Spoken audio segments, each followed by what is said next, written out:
Welcome everybody, my name is Josh Rivers, and today I'll be recapping Dragula Season 2, Episode 6, Gothic Brides. Now, before I get into the challenge, I want to bring up the situation where the Boulet brothers tricked the queens into thinking that Dolly was going to return into the competition. They didn't just trick the queens, they've tricked the entire audience for weeks, because we've had this rumor going around that a queen was going to return, and it was specifically, the mindset was on Dolly returning. I don't really have any opinions on that, I just thought it was funny. I thought it was a funny gag, a little goof that I enjoy. It's kind of a jab at other reality shows that tend to do things like that. And they did that last year with Loris being alive, and then they immediately killed her again during the finale. But what I do want to talk about is how easily a show of any sort can manipulate your emotions. They wanted to get a rise out of the queens or out of the audience, and they succeeded. And you know what? That translates to the entire show. They know that you're going to have a certain reaction to everything that happens on the show. So by the end of the episode, when you're super pissed off of the events that happened, they wanted that. You're not going against the system. You're not saying anything that they didn't expect. They know what was going to happen when they did the things that they did. This is not new. They are manipulating your emotions. So learn to control them. Understand that you don't need to say stupid ass shit, that you don't need to attack people for it. They are going in on you. So don't attack the queens, don't attack Boulets. They're making a TV show. First and foremost, you are entertained, you are watching, you're having a good time. If you're not, then I'm sorry. Then this show, or basically any form of entertainment, is not for you. Go enjoy Dora the Explorer and Teletubbies somewhere else. This is what I came here for. So let's actually get into the challenge. So this week's challenge is they have to make a Gothic bride look, perform a lip sync, and also showcase the customized fan by Dirt Squirrel, which is part of the criteria. We'll get into that. First up is Jane's Majesty, and I can say that James's look is the best of the night. She looks amazing. It's an amazing look, and all the elements are there. There's a lot of details on it that are so beautiful. The beading on the bottom of the dress is like amazing to me. If you just look at it, you just say, oh, it's cutesy, but then there's a sort of danger when it comes to like James's whole aura. When it comes to that outfit, it feels dangerous. Like if you get too close, it will fuck you up. And I don't know. There's something about that really intrigues me. It really makes me like this entire look. As far as her performance goes, I feel that I probably saw her the least in the entire performance. I don't remember much of what she did. I do remember the cake and her taking the heart out of the cake. I thought that was cool and fine, but it didn't resonate with me, and I love this look, but nothing in the performance really matched up to how amazing the outfit is. And again, she didn't showcase the fan, which is a small detail. And if you didn't say that earlier and I was watching the whole floor show, the only fan I really noticed was Bitch Puddings. That was the only one. Like, she worked it in so hard into her performance. I don't remember anyone else's fan from the floor show alone. But James didn't show his at all. And that was a problem. It's not meeting the criteria. And granted, he said that it was part of a reveal and she was incapable of doing that. But at the same time, it feels like James has an excuse for everything. James says at every point, this is what happened, this is what happened, this is because of that. And it's at this point where it's like, just say okay and then move on. Because even if your excuse makes sense, it doesn't take away from the fact that you fucked up. It was a fuck up. And it may not be on your part, but it does take away from your entire performance as a whole. Next up is Victoria Elizabeth Black, and I love Victoria's whole look, her whole demeanor during this was amazing. If this challenge didn't incorporate that lip sync, she could have easily won, because her floor show presence is really amazing. Her walking out with the bouquet and her pulling the head out of the bouquet was great. But when it came to the lip sync, it was dead. Not in a good way, not in a meaningful way, not in any sort of... It didn't really represent anything. It was just a dead performance. It seemed as if she was just kind of flying through it and not even thinking about what was happening. And there were so many elements of there. It's like she had to reveal the head being pulled out of the bouquet. There was things to it. Like, my major problem with it is the potential was there for it to be amazing. And it was lost. It was gone. It did not come through. It did not represent anything. But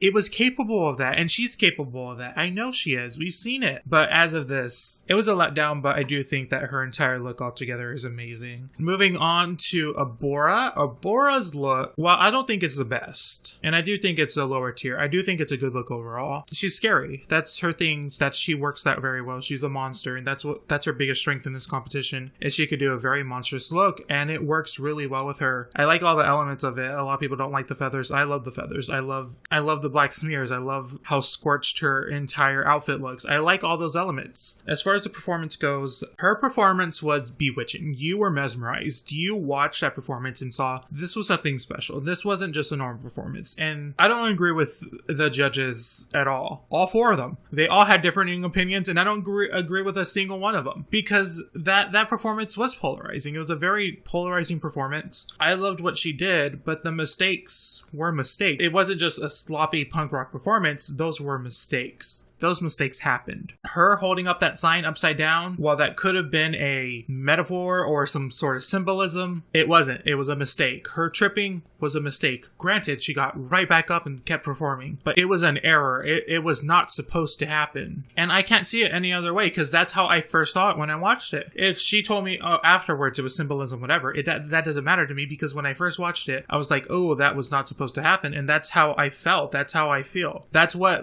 hit me was, oh, these things were not supposed to happen. And even with the mistakes, like her expressions, the way she felt the song, there's this point in the song where she has the fan. She's hitting the fan at the beat of the song. And I don't know, those kind of moments in lip syncs really resonate with me. I feel as if I'm a baby, like being charmed by some keys, you know? That's how I feel. Like, it's just like, oh, look at this, and you dangle it in front of me and I'll take it. That's how I feel, but granted, that's what I react to and that's what I like. So moments like that really get me. Just overall, I think, like, she may not been 10s across the board, but she was amazing. And I loved all the moments, even if her outfit wasn't the best. Her performance had mistakes, but everything that she did, I liked and I enjoyed. I see the problems on the outfit, on the performance, and it's not because of the problems or the mistakes. It's not despite the problems or the mistakes. I just like the overall package that Abora presented in today's episode. Next up is Disasterina, and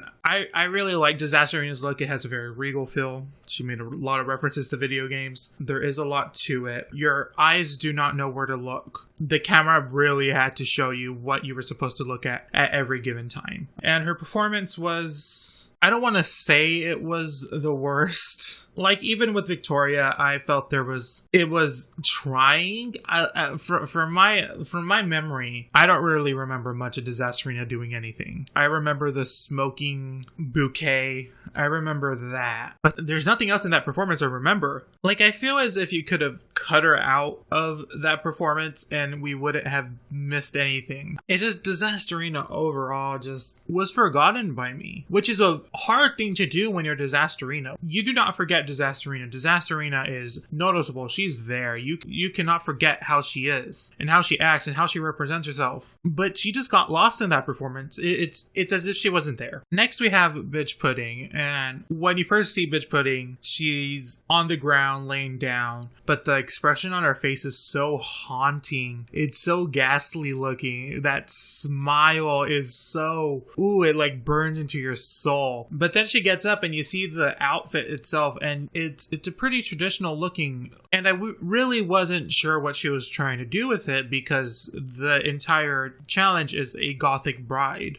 And I didn't understand it until she did the spin and a bunch of powder and this dust came off of her, and she kind of had this ghostly aura around of her because of it. And it I don't know if it was just to represent she was a dead corpse the entire time and she has collected dust and whatnot all over her body. Either way, if it was supposed to be ghostly or corpsey. I liked it, and it really was cool, and she looks beautiful here. And while I liked her performance, the performance was really good. She knows how to perform on stage, that's for sure. It all seemed somewhat typical of what I was expecting if someone was going to perform as a bride. Ripping up the bouquet or taking off her garter. Things like that is what I was expecting, and that's what she delivered. But she just has a way of conveying it so well and putting her own character into it, and she's just a very good performer that can really get across her message, and I appreciate that when it comes to Bitch Pudding. She's a very good, strong queen. So after deliberations, we have Bitch Pudding and Victoria safe, James and Disasterina up for extermination, and we have Abora the winner and also up for extermination.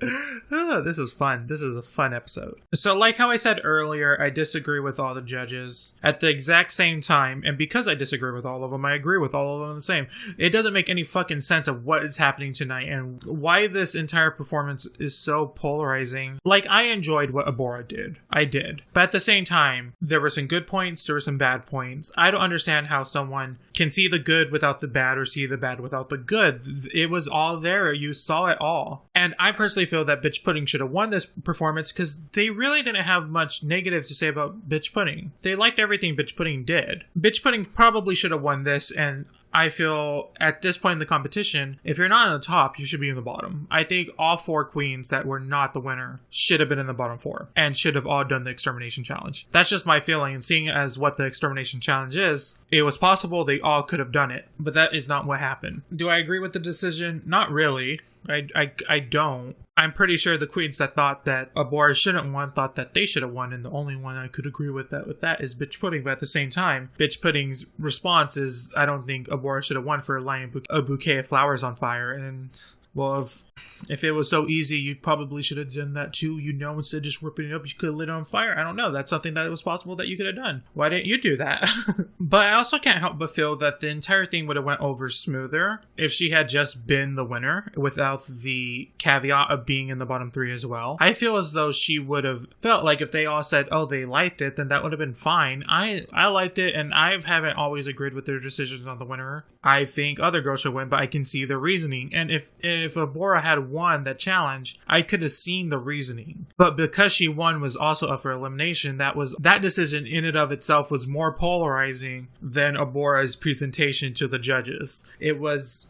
I don't even know what I'm trying to say or explain at this point. I guess it's just a decision that we can't take back now. But anyways, the extermination challenge is that the queens in the bottom 3 have to stick their feet in buckets of ice and stand there for 30 minutes. Now, when I heard the challenge, for some reason I expected them to sit down, but for some reason standing in there makes it seem worse, but also easier, because I know if I was sitting in there, I would pull my feet out in an instant. But if I was standing there, I would be frozen there and not be able to move. All the 3 queens lasted half an hour, and I don't think anyone did bad in it. There was nothing that, like, I don't really think the decision was based on the challenge. I, for a second, thought that James was going to get exterminated because James complained a lot in that extermination challenge. And not even so much about the actual, like, coldness of the challenge, but because they had to do the challenge in the first place. And it's like, no, if you made a mistake, you need to understand your mistake. And it feels like they didn't understand their mistake. They didn't understand why they were there in the first place. And I was like, well, I guess the Boulets could potentially exterminate James because of that. But that is not the case. Who we had exterminated was Disasterina. And while I am sad to see Disasterina go, I don't particularly think it was a bad decision. I know a lot of people love Disasterina. I love Disasterina. But she didn't do that well tonight. She did pretty bad overall. Pretty forgettable. And for Disasterina, that's not a good thing. And it's such a contrast to her extermination, which was so funny. And her just existing in the world as Disasterina is amazing to see that in the extermination challenge. Obviously, the homage to Psycho. And Disasterina and the extermination was really amazing. And I love Disasterina, and I'm sad to see her go, but I don't think it's the wrong decision. I know a lot of people are upset, but I don't disagree with this one. I do think it was the correct choice, and I would have preferred her to go than any of the other girls in the competition as of now. My name is Josh Rivers. Thank you so much for watching. Click whatever thumb button relates to whatever emotion you may be feeling right now. You can follow me on Twitter at PixelPixelBoom. You can join the Discord, link in the description. And you can leave a comment below, tell me your thoughts on this episode, and also leave me suggestions for future videos, Dragula related or not. I love you guys. I'll see you guys next time, and remember to have fun. Bye, guys.